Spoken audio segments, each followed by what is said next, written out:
আমি গতকালই বলেছি, যারা দেশকে ভালোবাসেন, যারা বিকাশবাদকে ভালোবাসেন, যারা পরিবারবাদ, দুর্নীতি এবং তোষণের রাজনীতি বিশ্বাস করেন না, তাদেরকে সবাইকে নরেন্দ্র মোদীর কাছে আসতে হবে।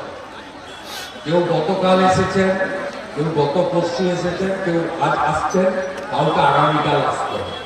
এটাই হলো ভবিতব্য।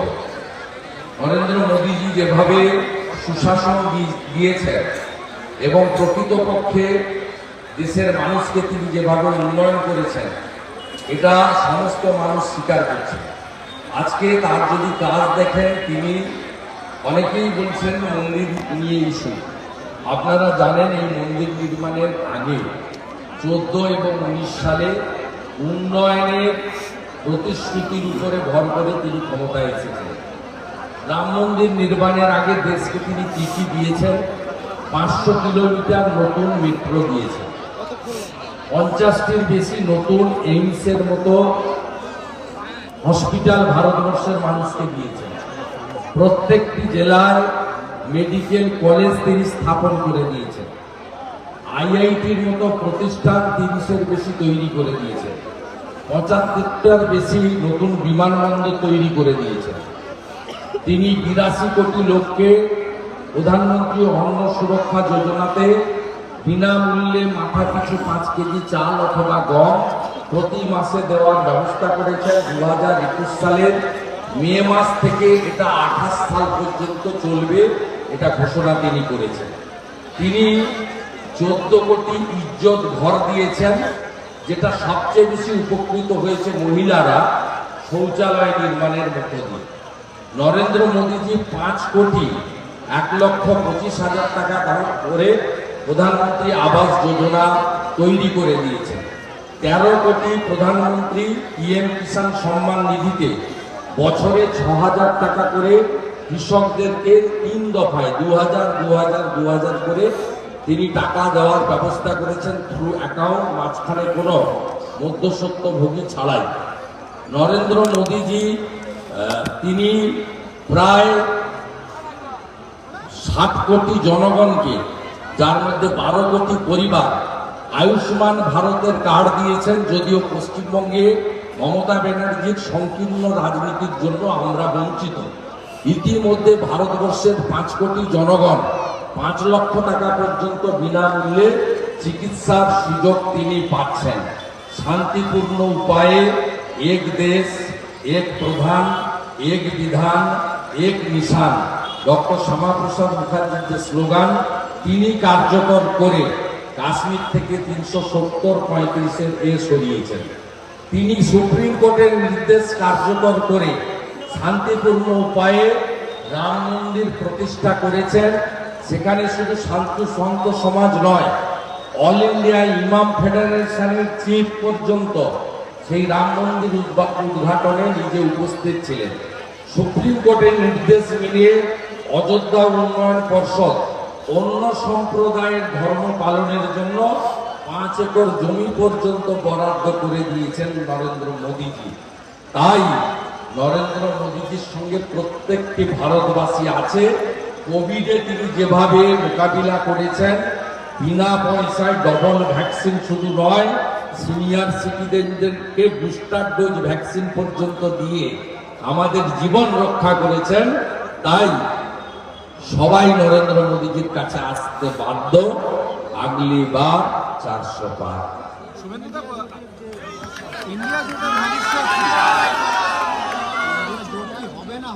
এটা ইন্ডিয়া নয়, আপনাদের কলকাতার মিডিয়ার মাথা ব্যথা। এটার নাম হচ্ছে ইন্ডি। ইন্দির পিন্ডি অনেক আগে চটকে গেছে। ছত্তিশগড়, মধ্যপ্রদেশ, রাজস্থানে গোহারান হেরেছে, তারপরে সবাই পাল্টি খেয়েছে। যে জাহাজে ফুটোতে জল ঢোকে সেখানে কেউ চড়ে না। মমতা ব্যানার্জি বুঝে গেছে বাংলার মেয়েরা প্রধানমন্ত্রী হওয়া হচ্ছে না। আমি অনেক আগেই বলেছিলাম, স্যান্ডো গেঞ্জিতে যেদিন বুক পকেট লাগবে আর গরুর গাড়িতে যেদিন হেডলাইট লাগবে, সেদিনই করবি আর গাচারামের মমতা চোর মমতা প্রধানমন্ত্রী হবে, তার আগে হতে পারে।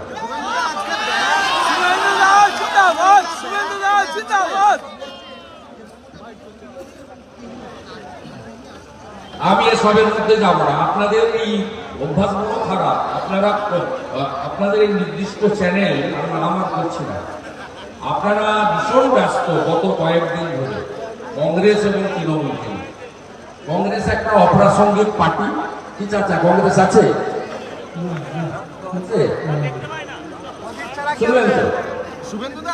চাচা কি বলছে? চাচা বলছে কংগ্রেস নেই, আমাকে আর উত্তর দিতে হবে।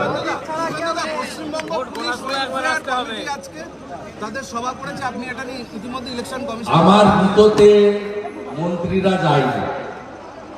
ফিরাদ হাকিম, চন্দ্রিমা ভট্টাচার্য, পার্থ ভৌমিক, এক ডজন মন্ত্রী যাওয়ার কথা ছিল। একটা মন্ত্রী গেছে, কিন্তু সে মন্ত্রী হিসেবে নয়, তিনি গায়ক হিসেবে গেছেন। গান টান হয়েছে না, আমার মাইকের তার কাটেনি, রাস্তার মাইকের তার কেটেছে। আমি পুলিশের লোকদের বলি পারমিশন আপনারা দিয়েছেন তো? আর বেচারামের বাচ্চারা এখানে মাইক কেটে তার কেটেছে।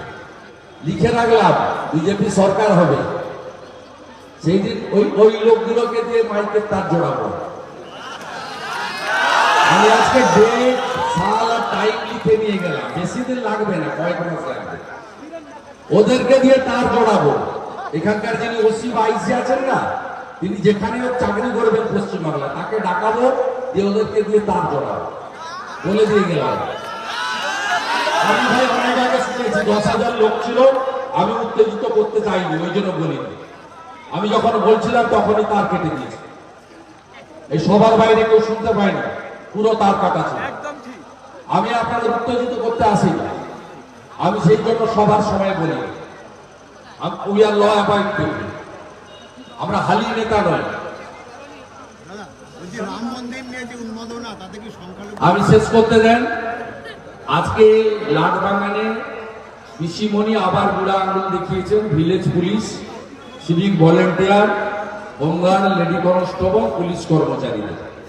যারা পুলিশ কর্মচারীর 40% দিয়ে বাকি রেখেছেন, যারা সিভিক ভলেন্টিয়ার্সকে 9,000 টাকা বেতন দেন, 6 মাস অন্তর রিনিউয়াল করেন, যারা নিয়োগ থেকে অদ্যাবধি ভিলেজ পুলিশদের বেতন বাড়াননি, তাদেরকে তিনি বলেছেন ভোটটা পার করে দেন, মাস 6 করে দেখব।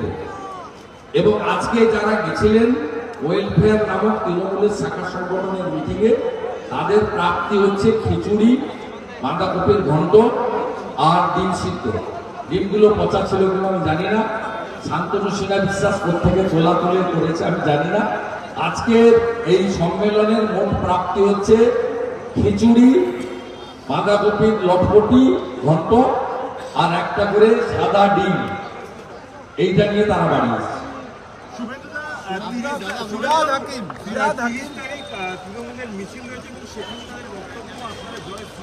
30 তারিখে মিছিল করার পারমিশন নয়।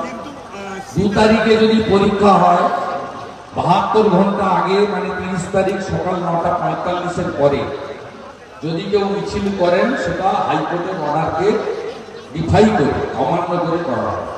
তৃণমূল যদি শাসক দলে থাকার সুবাদে এটা করে, নিশ্চয়ই আমরা পরীক্ষার্থীদের অসুবিধা করব, কিন্তু আমরা এর প্রতিবাদ প্রপার ফোরামে করব এবং প্রয়োজনে কোর্টের দৃষ্টি আকর্ষণ করব।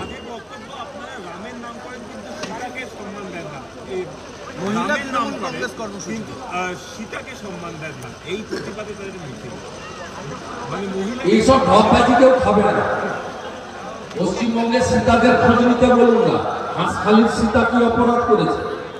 কালিয়াগঞ্জের সীতা কি অপরাধ করেছে? রামপুরহাটের বাগদুই মুসলিম পরিবারের রমণীরা কি অপরাধ করেছিল? জানতো কি মেরেছেন শিকল তুলে? লজ্জা লাগে না বলতে আপনার? ফিরহাদ হাকিম আজকে বলছে যে শাহজাহান অপরাধ করেছে। ফিরহাদ হাকিম বলছে যে শাহজাহান অন্যায় করেছে, সরকারি আধিকারিকদের গায়ে হাত তুলেছে। সরকারি আধিকারিক না না, ফেস সেভিং এর জন্য এসব বলছে, এর কোনো মূল্য নেই। যিনি বলছেন তিনি তো একজন বড় অপরাধ। আপনারা হাওড়া রাজাপুরে গিয়ে ওনার বাংলোটা দেখেন না, কোথেকে টাকা পান? তো ওনার স্ত্রী প্রিয়দর্শিনী আর মেয়ের নামে 50 কোটি টাকা দিয়ে রাজাপুরে বাংলো বানাচ্ছেন। ওনার কি ছিল? উনি মন্ত্রী মেয়র হওয়ার আগে ওনার কি ছিল? সাধারণ গরিব মুসলমানরা গরিব হচ্ছে, সবাই গরিব হচ্ছে, কিন্তু মুসলমানরা তো দল বেঁধে ভোট দিয়ে মমতাকে মুখ্যমন্ত্রী করেছে। তার সুজা আসলে ফেলে দিয়ে দিয়েছে। আমতাতে আনিস খানকে ছাদ থেকে ফেলে মেরেছে, রামপুরাকে শিকল তুলে 7 জন মুসলিম মহিলা 4 জন বাচ্চাকে পুড়িয়ে মেরেছে, ফুরফুরা দরবার শরীফের পীর সাহেবের বাড়ির ছেলে নওশাদ সিদ্দিকী টুপি ধরে পুলিশকে দিয়ে কলকাতার রাস্তার রাজপথে টানাটানি করেছে, 39 দিন জেল খাটিয়েছে। হিসাব বদলে দিয়েছে, যা ভোট দিয়েছে রিটার্ন দিয়ে দিয়েছে। এই হরিপালে কম অত্যাচার করেছে, এই হরিপালে এখনো করছে, এখনো করছে একদম মানে আপনারা তো থাকতে থাকতে মাইকের তার কেটে কাল থেকে মানে প্রতিটা বাড়িতে আমরা বুঝে নেবো, আমরা এসেছি প্রস্তুতি নিয়ে, এবং যা করবে প্রত্যেক ক্রিয়ার সমান এবং বিপরীত ধর্মী প্রতিক্রিয়া আছে। নিউটনের তৃতীয় গতিসূত্রটা এমনি নেই। এরকম বড় বড় কথা জ্যোতিপ্রিয় মল্লিকও বলতো, কৃষ্ণমন্ডল তো উন্নয়ন দাঁড়িয়ে আছে, নকুল লাগা কত কথা বলতো, এখন কোথায় কোথায় গড়াগড়ি বিহারে সকল না গড়াগড়ি। শাহজাহান কদিন আগে কি বলছিল? শাহজাহান 1 জানুয়ারি কি বলছিল? আমার সম্পর্কে কি বলছিল?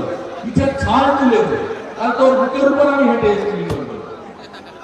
গর্ত ঢুকে গেছে, আমার মুখ থেকে আর শব্দ নেই। আর এখানকার এই পার্টি মস্তানগুলোকে আমি ভালো চিনি, চিন্তা করবেন না। আমি আপনাদের কাছে একটা অভিযোগ করতে চাই। সম্প্রতি ভোটার লিস্ট প্রকাশ হয়েছে, ভোটার লিস্টে ডায়মন্ড হারবারে, এটা গোটা রাজ্যেই আমরা খতিয়ে দেখছি, ডায়মন্ড হারবারে অন্তত 18-20 হাজার বিজেপি কর্মীর নাম বাতিল করা হয়েছে, আর 20,000 বিজেপি ভোটারের নাম অন্যত্র শিফট করা হয়েছে। উদাহরণ দিচ্ছি, ফলতা মন্ডলের সভাপতি, তার আমি ইতিমধ্যে এক স্যান্ডেলে পোস্ট করেছি, তার নাম এবং জেলা বিজেপি সহসভাপতি মধু কুমার, তাদের নাম পর্যন্ত ভোটার তালিকা থেকে বাদ দিয়ে দেওয়া হয়েছে। আপনারা দেখলে অবাক হয়ে যাবেন যে কিভাবে মমতা মেশিনারিকে কাজে লাগিয়ে আইপ্যাকের ছেলেদের বসিয়ে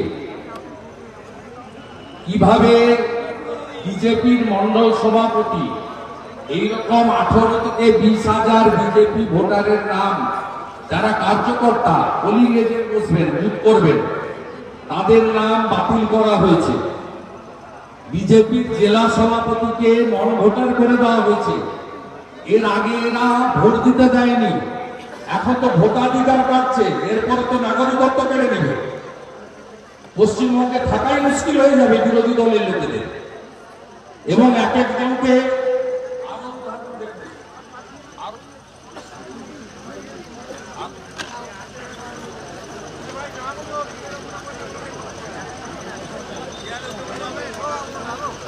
বাড়ি থেকে 15 কিলোমিটার দূরে ভোটার লিস্টে নাম তুলে দিয়েছে।